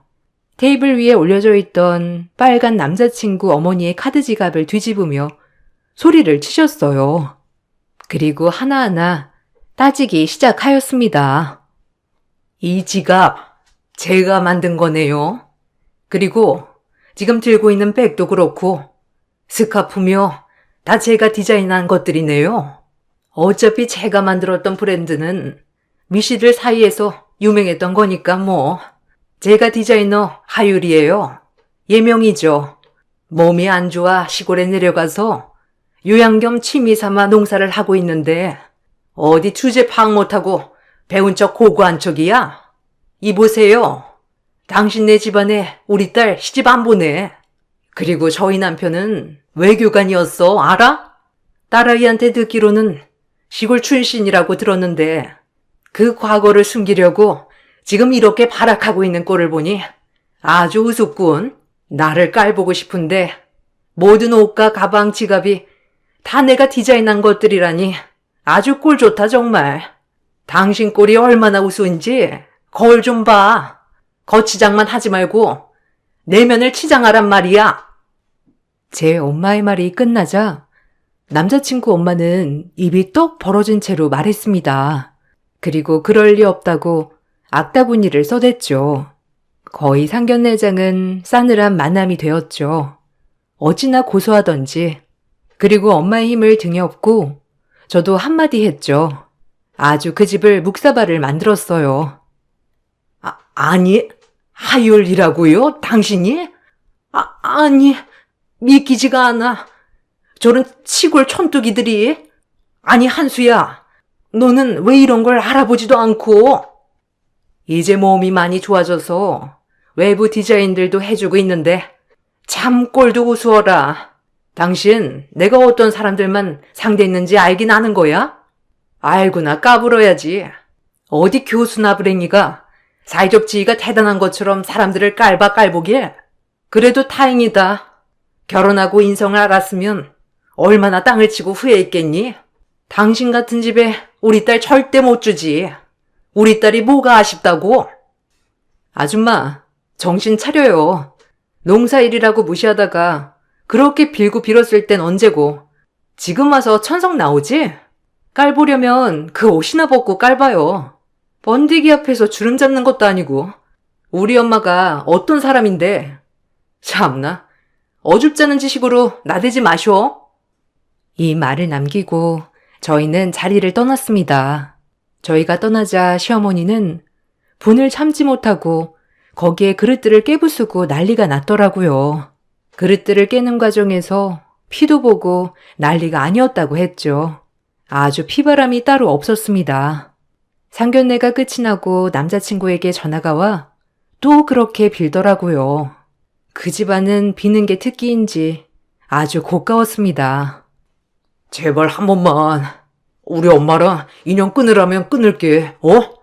그리고 엄마가 그 하율 선생님 오래된 팬이래. 갑자기 은퇴하셔서 궁금했는데 오죽하면 머리부터 발끝까지 그 디자이너 제품이겠어. 제발. 그냥 우리 엄마 무식하다고 생각해. 미안한데 다신 안 봐 너도. 네 엄마를 원망해. 끊을게. 그리고 다른 여자 만나려면 엄마 교육부터 시켜야겠더라. 그럼 안녕. 이 말만을 남기고 전화를 끊고 저희 관계를 마무리 지었습니다. 엄마는 그런 무식한 집에 절대 시집 보낼 수 없다고 말씀하셨고, 아빠도 화를 참느라 혼났다고 하시더라고요. 저도 이상하게 마음도 안 아프고 미련도 없어졌어요. 저희에게 아픔이자 상처인 엄마의 난소함으로 시골 생활을 하시는 부모님을 그런 식으로 폄하하는 인간들과는 말도 섞기 싫거든요. 저희 가족은 그런 일이 있었던가 싶을 정도로 잘 지내고 있어요. 엄마도 차츰차츰 다시 복귀를 하시려고 준비 중이시고요. 물론 무리하지 않는 선에서요. 저도 회사에 아직까지 몸담고 있지만 엄마에게 일을 배워 패션으로 변화를 줘볼까 생각도 하고 있습니다. 늘 새로운 일엔 설렘이 따르는 법이죠. 지금까지 저를 이렇게 자존감 높게 키워주신 엄마 아빠에게도 너무 감사드리는 마음이 가장 크고요. 날씨가 추운데 감기 조심하시고 제 이야기 읽어주셔서 감사드려요. 안녕하세요. 50대 여성입니다. 항상 제 자신한테 왜 이런 일이 일어날까 하고 제 자신을 미워하고 자책하고 살았네요. 그러다 문득 이곳의 사연들을 접하고 제 이야기도 한번 들려드리면 어떨까 싶어 용기 내어 글을 씁니다. 전 여느 평범한 주부들과 마찬가지로 그때 그 시절 이른 나이에 남편을 만났어요. 친정 형제들도 많은 데다 그 집안의 막둥이로 태어나 엄마는 이미 노모이시고 아버지는 일찍 돌아가셨어요. 그렇게 저는 큰언니네 며칠, 작은오빠네 며칠 이렇게 엄마와 함께 돌아다니는 생활을 하고 살았네요. 친정을 원망한 적은 없지만 어린 나이에 안락한 집이 없다는 스트레스가 어마어마했죠. 그렇게 큰언니네 작은오빠네를 전전하고 살면서 성인이 되었어요. 그리고 만난 게 남편입니다. 하루빨리 집 없는 서름에서 벗어나고 싶었어요. 이 남자면 평생을 믿을 만할 수 있겠지라는 생각으로 결혼을 하게 되었습니다. 사실 남편을 많이 믿었다기보다 절 처음 본 순간부터 결혼하기까지 시부모님이 정말 너무 잘 대해주셨어요. 친부모님처럼요. 시부모님 자리가 너무 좋았던지라 그동안 제가 친정집에서 사랑을 받은 날들보다 시부모님에게 사랑을 받은 게 더 컸어요. 그래서 결혼을 결심했던 것도 컸습니다. 너무 좋았거든요. 지금 생각해도 우리 시부모님 같은 분들은 없을 거라 생각이 들어요. 그래서 시부모님이라기보다 제 부모님처럼 모시고 살았습니다. 남편은 철이 많이 없었기 때문에 시부모님은 늘 제 걱정을 먼저 하셨죠. 아이고, 네가 장하다. 우리 영식이랑 살아줘서 너무 고마워. 똑 부러진 너 아니었으면 우리 영식이 어찌 됐을지. 에이, 아니에요. 어머님이 절 항상 좋게 봐주시는 거죠. 전 어머님, 아버님을 영식 씨 덕분에 만났으니까 그것만으로도 너무 좋아요. 그러니까 영식 씨 걱정 그만하셔도 돼요. 저도 어머님, 아버님 안 만났으면 어떻게 됐을지 상상도 하기 싫네요. 난 네 친엄마다. 그렇게 생각해라. 보고만 있어도 아까운 것. 이쁘다 아주. 친엄마처럼 생각해. 나를 시엄마가 아니고. 늘 친정 엄마보다도 가깝게 대해주셨죠. 엄마에게 사랑을 받지 못했던 것은 아니었지만 솔직히 말하면 시어머니의 사랑이 훨씬 더 컸어요. 이렇게 남편까지 착실하면 정말 완벽한 인생이었겠지만 남편은 자애로운 부모님 밑에 철없는 망나니 그 자체였죠. 결혼을 했음에도 시부모님의 재산을 생각하며 일도 제대로 하지 않았어요. 늘 가게에는 외상을 달기 바빴고 일을 하러 나가선 행반치고 들어오는 일이 많았어요. 시부모님은 그런 남편을 못 믿어 하였고 저 역시도 마찬가지였습니다. 그래도 시간이 지나면 남편이 변하겠지, 철이 들겠지라고 생각했어요. 시어머니가 예전부터 물려받았던 재산이 많았기에 남편이 생활비를 벌어다 주지 않아도 생활비 걱정은 하지 않아도 되었거든요. 친정에서는 그런 저에게 복이 터졌다고 누누이 말을 했었죠. 그리고 친정은 저에게 늘 도움을 청하기 일쑤였어요. 수중에 돈 한 푼 없었지만 친정 형제들은 제 수중에 돈이 많은 줄 알았죠. 너는 그래도 시집 잘 간 거야. 어디 김서방 같은 사람 또 있니? 사람이 조금 모자라서 그렇지. 돈 걱정을 하고 살기를 해. 모시는 시부모가 까다롭기를 해. 네가 우리 형제들 중 팔자는 제일 폈다야. 팔자도 타고난 거라던데. 그래서 그런데 네 형부 이번에 300만 원만 있으면 딱 모든 게 해결된다는데 좀 해줄 수 없냐? 내가 너 아니고서야 누구한테 부탁하겠어, 안 그래? 언니, 나 돈 없어. 생활비도 시어머니한테 타서 쓰는데 내가 여윳돈이 어딨어. 미안해. 도와주기 힘들겠네. 너네 형부 교도소 가는 꼴 보고 싶어? 그럼 이 어린애들은 어쩌라고? 너 정말 이렇게 모른 척 할 거야? 너무한다. 저에게 말하면 돈이 나올 줄 아는 친정. 너무 지겨웠어요. 한두 번이 아니었거든요. 크게 돈 사고를 치신 형부 때문에 애원하는 언니를 보고 있자니 외면하기도 그렇고 돈은 없고 저 역시도 마음이 답답했죠. 이런 얘기를 신랑한테 의논하자니 남편은 정말 믿을 만한 구석이라곤 없는 남자였고요. 그저 사고만 안 치면 다행이었죠. 하지만 남편이었기에 얘기했어요. 둘째 언니가 급하게 300만 원만 꺼달라고 하는데 혹시 여윳돈 좀 있어? 형부가 큰 사고 치셨나 봐. 자기 돈 없지? 내가 돈이 어딨냐? 너네 집은 하여간 뭐 도움 주는 건 없어도 민폐는 끼치지 말아야지. 네가 알아서 해. 나한테 얘기하지 말고. 민폐라고 했어? 말을 어떻게 그런 식으로 해? 그냥 필요하니까 좀 꺼달라는 건데 남도 꺼주면서 가족인데 말을 그렇게 해야 해? 가족? 너네 가족이 가족이냐? 잘린 식구 주렁주렁. 그때 내가 너한테 첫눈에 반하지만 않았어도. 아유, 내 화근이다. 남편은 역시나 돈이 없다고 하였어요.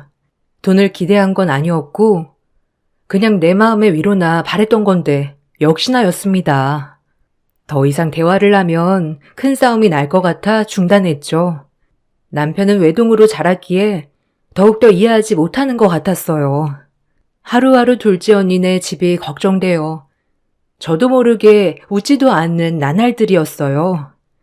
어디서 300을 융통하지 이런 생각도 하고요. 하지만 이런 제 모습을 보니 시어머니는 단번에 알아채셨습니다. 제 근심을 말이에요. 지금 생각해도 너무 감사하네요. 아기, 무슨 일 있냐? 표정이 어둡다. 혹시 뭐 나한테 할 얘기는 없고? 고민 있으면 다 털어놔 보렴, 어? 아니에요, 어머니. 요새 좀 어지러워서 그랬나 봐요. 어머니 신경 쓰지 않으셔도 돼요. 제가 너무 신경 쓰이게 했죠? 죄송해요. 어지러워서 그런 게 아닌데 뭐. 얼른 얘기해봐. 나한테 얘기 못할 게 뭐가 있냐? 친정엄마라고 생각해, 어? 절대 어머님한테는 말을 하지 않으려고 했지만 말씀드렸어요. 그리고 눈물이 터져 나왔습니다. 어느 하나 믿을 곳 없는데 시어머니만이 유일하게 제 말을 들어주셨으니까요.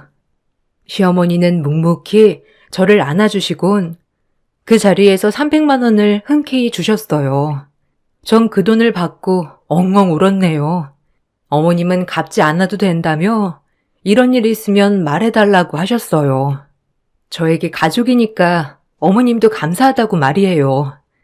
어머님의 바다 같은 깊은 심성에 또 한 번 감동했습니다. 그리고 다짐했어요. 평생 시부모님을 내 친부모처럼 모시겠다고 말이죠. 남편이 곁을 많이 내주진 않았지만 시부모님만 있다면 괜찮다고 말이죠. 그렇게 다짐했어요. 300이면 되냐? 혹시 더 필요한 건 아니고? 이런 일이 있으면 앞으로 숨기지 말고 말해. 알겠지? 엄마 속상하다. 감사해요, 어머님. 제가 이 은혜를 어떻게 갚아나가야 할까요? 어머님한테 받은 사랑이 너무 커서 제가 어떻게 해야 할지.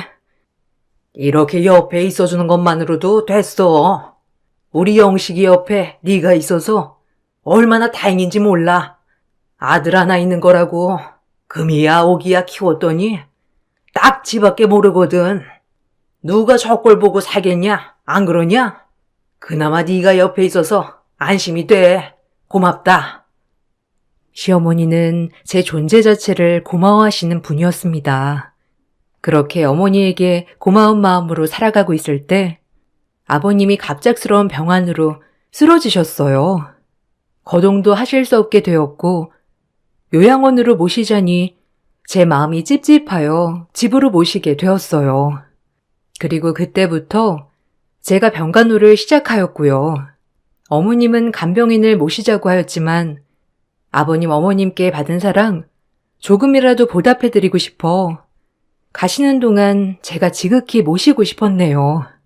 전 그렇게 병간호를 하기 시작했어요. 몸도 안 좋아지셨는데 치매까지 온 아버님을 케어하는 건 쉽지 않았지만 그래도 제 친정 아버님이라고 생각하며 모셨습니다. 그렇게 병간호에 열중하고 있을 때 제 남편은 점점 밖으로 나돌기 시작했어요. 그리고 그 슬픔은 고스란히 제 몫이 되었죠. 남몰래 눈물을 삼켰어요. 어젠 왜 안 들어왔어? 요즘 외박이 잦은 거 아니야? 아버님 몸도 안 좋으신데 어쩜 그리 밖으로만 나돌아? 내 말이 틀려? 짱알짱알 대지 마라. 네가 남자들 사업에 대해서 뭘 알아? 그래도 남자가 뭐라도 해야지. 집에 재산이 있겠다. 돈 대줄 부모가 있는데 어떻게 가만히 있어? 아무것도 모르면 넌 그냥 가만히 있어. 왈가왈부하지 말고 돈 대줄 거 아니면. 무슨 말이 그래? 지금 하고 있는 사업이 어떤 종류인지는 내가 알아야지. 자기 돈 날린 게 어디 한두 번이야? 아무리 어머님이 돈을 다 대주신다고 하지만 그래도 제대로 해야 할 거 아냐. 아들 하나인데 어머님 마음이 어떻겠어? 그러니까 정신 좀 차려. 지금 아버님 몸도 안 좋으셔. 너보다 내가 우리 엄마 아빠 더 잘 챙겨 알아? 그래봤자 네가 며느리지 뭐 별거 있냐? 넌 남이야. 그냥 집에서 아버지나 잘 모셔. 내가 미쳤지. 당신 같은 남자 뭐 볼 거 있다고 결혼을 하다니. 어머님 아버님 아니었으면 넌 진짜 바로 이혼감이야. 알아? 남편은 제가 저렇게 말을 해도 늘 무시하였죠. 항상 바깥 생활을 중시하던 남편이었기에 아버님이 아프셔도 신경 쓰지 않았어요. 그런 저는 남편이 밖으로 돌았지만 아버님을 모셨어요. 그런 저에게 어머님은 정말 미안해 하셨지만 그동안 주신 사랑이 너무 컸기에 당연한 도리라고 생각했고요. 그렇게 아버님의 대소변까지 받아내며 병간호를 했습니다. 그리고 아버님은 제 손에서 눈을 감으셨죠. 친정 아버지가 돌아가신 것만큼 슬펐어요. 그리고 어머님은 저에게 또 한 번 고마워하셨고요. 고맙다, 애미야. 네가 잘 모셔준 덕분에 네 아버지 집에서 편하게 쉬다 돌아가셨어. 요양원에 있었으면 그 차가운 데서 가족들도 다 못 보고 돌아가셨을 텐데 돌아가신 순간까지 네가 옆에 있어줘서 얼마나 든든한지 고맙다 정말. 아니에요 어머님. 제가 할 도리를 한걸요. 이제 어머님도 제가 잘 모실게요. 그러니까 걱정 마세요 어머님. 어머님은 저에게 고맙다고 하였고 저 역시도 마찬가지로 어머님께 늘 고마운 마음이었습니다. 아버님이 돌아가시고 시간이 지난 뒤 저는 임신을 하였어요. 그리고 멋진 사내 아이를 낳았고요. 시어머니는 몸조리조차도 친정 어머니만큼 해주셨네요.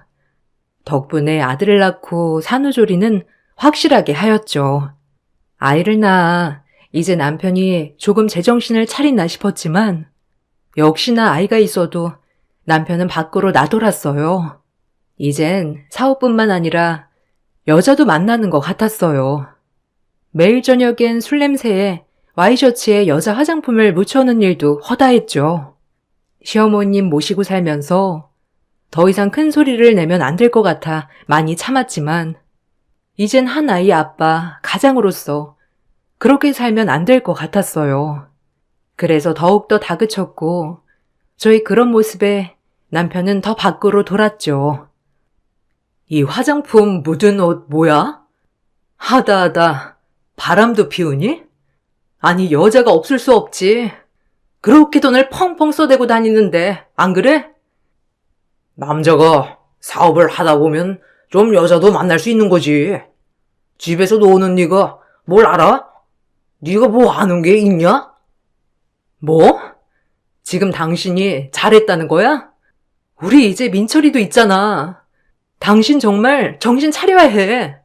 언제까지 어머니가 건강하실 것 같아? 정말 재산 말아먹으려고 작정했어? 벌어오는 돈은 없는데 써대는 돈은 많고 여자나 만나고 다니고 애가 뭘 배우겠어? 이게 진짜 선 넘네? 오갈 데도 없는 거 불쌍해서 얼굴 하나 믿고 결혼해줬더니 나를 훈계해 네가? 뭐? 나한테 할 말이 그게 다니? 여태껏 너랑 결혼해서 아버님, 어머님 말고는 당신 때문에 행복한 적 단 한 번도 없었어. 결혼해서 집에서 최대한 당신 내조에 어머님, 아버님 최대한으로 모셨고 아이도 낳았어. 이런 내가 당신한테 이렇게 할 말도 못해? 말을 말자. 무식한 너랑은. 솔직히 너랑은 대화가 안 돼. 그리고 너를 보면 영감도 안 떠오르고. 사업가는 영감이 생명인데. 남편에게 상처받고 하염없이 울고 있을 때도 절 달래준 건 시어머니였어요. 시어머니는 남편의 모든 것을 본인이 잘못했다고 하였죠. 전 그런 시어머니에게 더욱더 투정을 부렸고요. 정말 제 마음을 알아주는 건 어머니뿐이었거든요. 미안하다. 내가 너를 볼 면목이 없어. 아들이라고 하나 있는 게 저렇게 네 속만 썩이니 원. 참 내가 너 볼 낯이 없어. 아니에요, 어머니. 어머님이 무슨... 제가 부족한 탓이죠. 그냥 민철이도 태어났고 이제 좀 자리를 잡아야 할 텐데 매번 저렇게 실속 없이 돌아다니고 술만 먹기만 하니까 너무 속상해요. 요즘엔 여자도 만나고 다니는 것 같고요. 저도 이런 말을 할 사람이 어머님밖에 없어서 죄송해요. 이렇게라도 안 하면 제가 숨 쉴 공간이 없어서요. 어머님도 누구보다 속상하실 텐데 어머님마저 안 계셨으면 저 못 버텼을 거예요. 철저히 시어머니와 둘이 의지했어요. 다행히 아들은 아빠의 빈자리가 무색하게 잘 자라주었고 시어머니도 마찬가지로 손주 보는 낙에 살았죠. 그렇게 남편에게 기대는 저버린 채 말이에요. 시간이 흘렀고 남편에게 조금의 기대도 없어졌을 즈음 저도 조금씩 자립할 준비를 했습니다. 시어머니가 조금이라도 건강할 때 저에게 무엇이든 지원해 주시고 싶다 하였죠. 감사하게도 시어머니의 도움을 받아 조그만 반찬 가게를 열었어요. 평생 사회생활이라곤 해본 적도 없는 저지만 아무 일도 없이 돈만 축내는 남편을 생각하면 제가 뭐라도 해야 했어요. 아이도 어느 정도 컸고 있는 솜씨라곤 반찬 만드는 솜씨였기에 자신 있게 반찬 가게를 차렸습니다.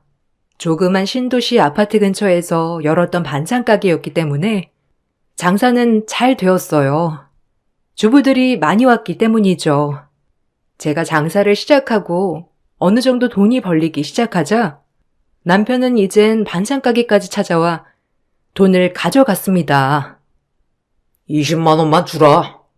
엄마가 요새 돈을 안 줘. 요새 가게 장사 잘 된다며? 네 돈이 내 돈이고 그렇지. 여기서 빼간다. 여기가 어디라고 와서 돈을 달래? 뭐하고 다니는 거야?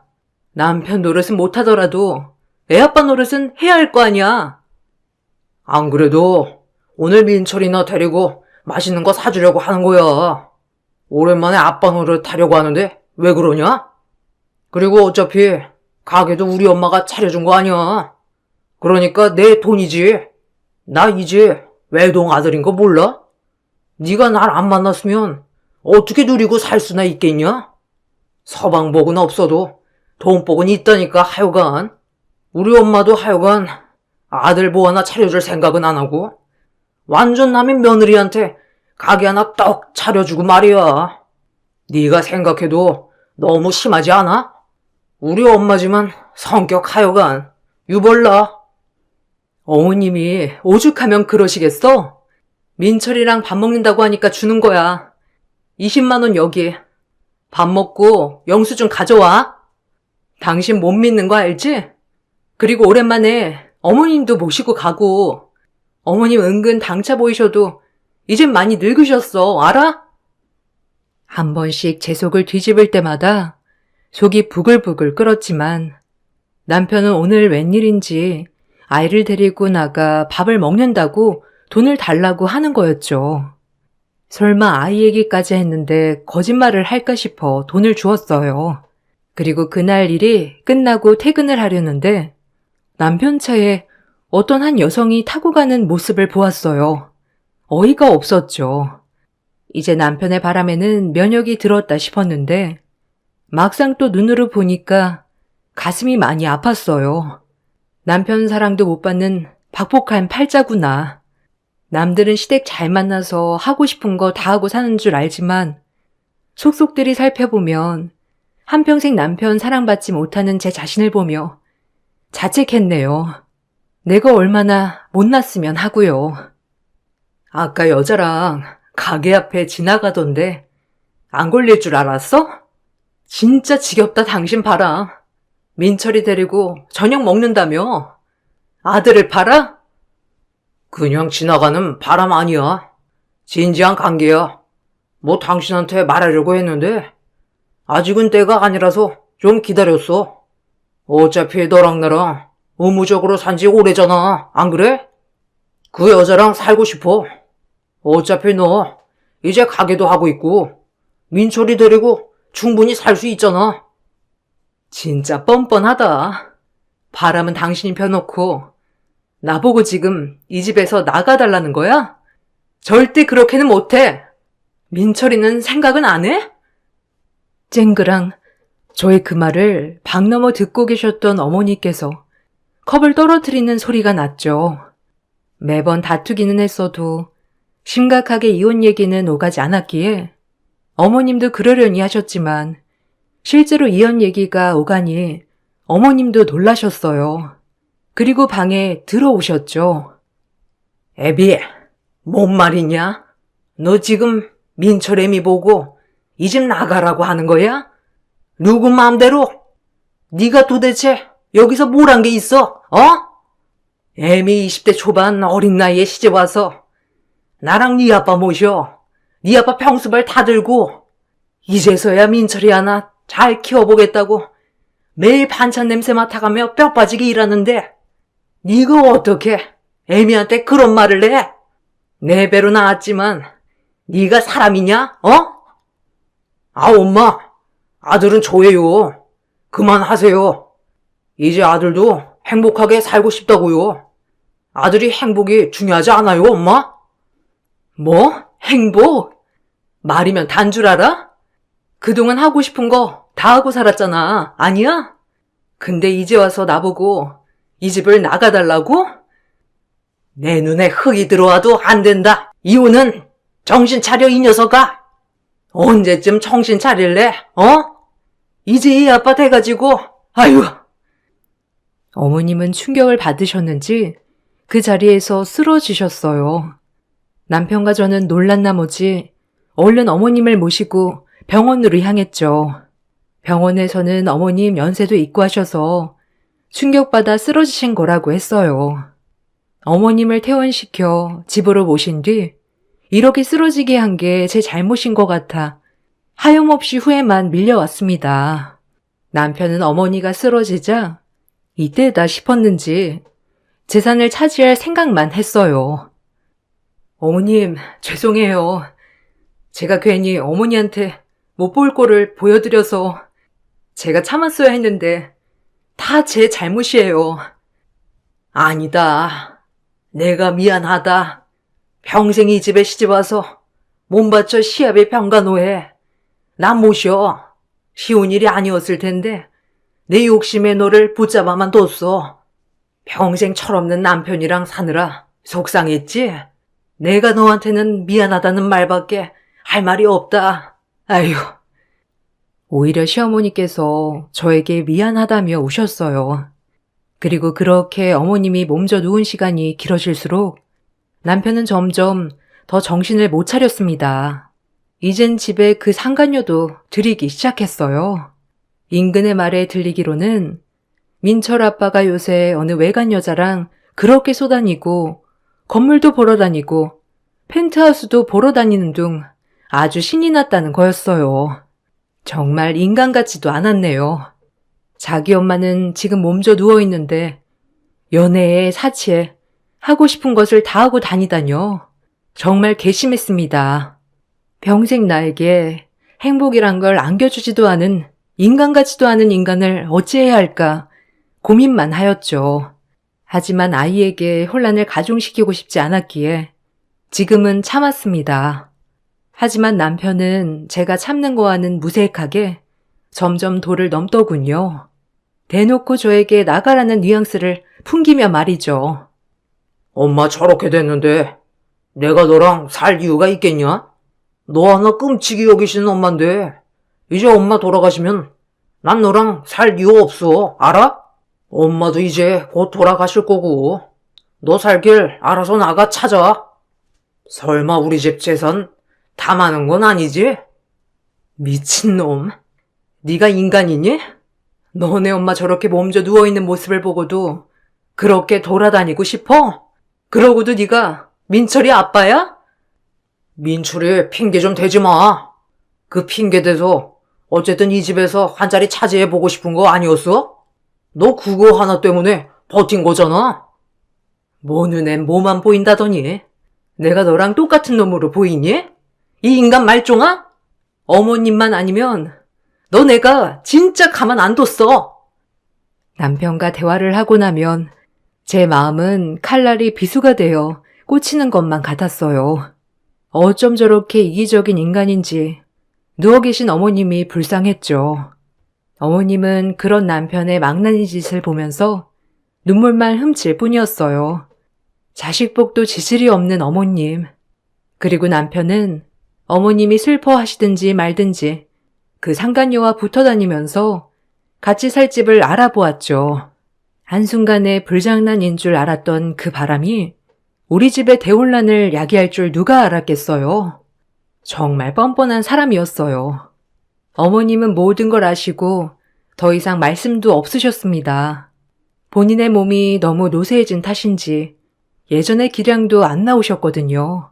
어머님이 참으로 안타까웠죠. 이혼도장 찍으라니까. 어차피 엄마 곧이야 이제. 엄마 돌아가시면 알아서 찍어야 할 텐데 왜 이렇게 버틴겨? 그 반찬 가게라도 지키고 싶으면 도장 찍어. 그리고 민철이도 네가 키우던지.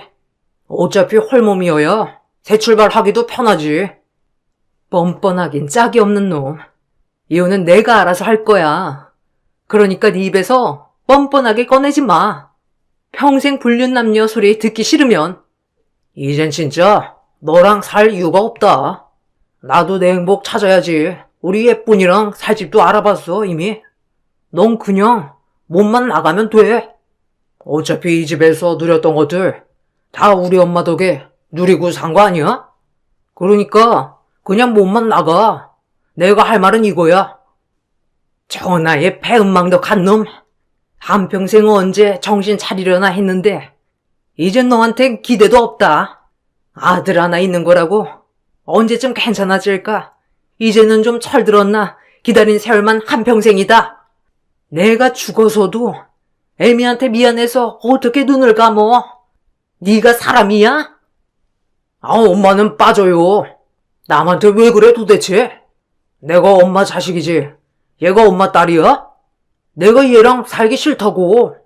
나도 사랑하는 여자랑 살 거라고. 남편은 이 말만을 내뱉고 또다시 집을 나가버렸어요. 아마 상간녀를 만나러 간 모양이었죠. 그리고 어머니는 무슨 결심을 해 보이는 것 같았어요. 전 계속 반찬 가게를 나가며 어머님의 병간호를 병행했죠. 그로부터 얼마 후 어머님이 모든 친척분들을 모아놓고 중대한 발표를 하신다고 하셨죠. 저와 제 아들 그리고 남편까지 꼭 이 자리에 참석하라며 신신당부를 하였어요. 전 일을 끝내고 얼른 집으로 향했습니다. 그곳엔 남편과 상간녀도 와 있었고요. 기가 막혔네요. 이제 모든 친척들 앞에서 이 여자가 본인의 여자인 것처럼 공표하려고 데리고 온 모양이었어요. 어머님 그 모습을 보고 아무 말씀도 안 하셨죠. 어머, 아직도 안 나가셨어요? 우리 오빠가 말했다고 하던데. 이제 주인은 나라고. 저 오빠랑 같이 살 집도 알아봤어요. 얘기 들으셨죠, 형님? 어마어마한 펜트하우스예요. 형님, 그동안 고마웠어요. 이제 뭐 일선에서 물러나라고 해야 하나? 뭐? 형님? 뻔뻔하기 짝이 없는 년 같으니라고. 그러니까 유부남 꼬셔 죄책감도 없이 여기까지 따라왔겠지. 안 그래? 끼리끼리라고. 김영식이랑 너 아주 잘 어울려. 한 쌍의 원앙 같았고. 언젠가 다 돌려받을 거야. 알아? 남의 눈에 눈물 내고 잘 사나 보자고. 친척들은 웅성웅성 그 상간녀와 남편 그리고 저를 보고 쑥덕거렸습니다. 아주 정말 별 광경이었죠. 전 혹여나 아들이 상처받을까 아들을 방으로 올려보낸 뒤 그 자리에 앉았어요. 그리고 어머님은 입을 떼셨죠. 그 이야기는 아주 놀라울 만한 이야기였네요. 내가 생각을 해봤어. 그동안 내가 어떻게 살아왔는지. 여기 있는 모든 사람은 다 알 거예요. 이제 내 생이 얼마 남지 않은 것 같아 죽기 전에 유언을 좀 하려고 합니다. 내가 죽고 유언장만 남길 수도 있었으나 꼭 맨정신에 살아생전에 하고 싶었어요. 어머님, 무슨 그런 말씀을 하세요. 유언이라뇨. 그리고 아직 살 날이 많으신데 그런 말씀 마세요. 아셨어요? 넌 조용히 해. 이 집에서 네가 무슨 할 말이 있다고? 그래 엄마. 이왕 물려주기로 한 거 있으면 빨리빨리 물려줘요. 어차피 줄 거 지금 주면 좋잖아. 안 그래요? 이제서야 우리 엄마가 내 말뜻을 잘 알아들으셨네. 고마워요 엄마. 내가 이제 잘 모실게.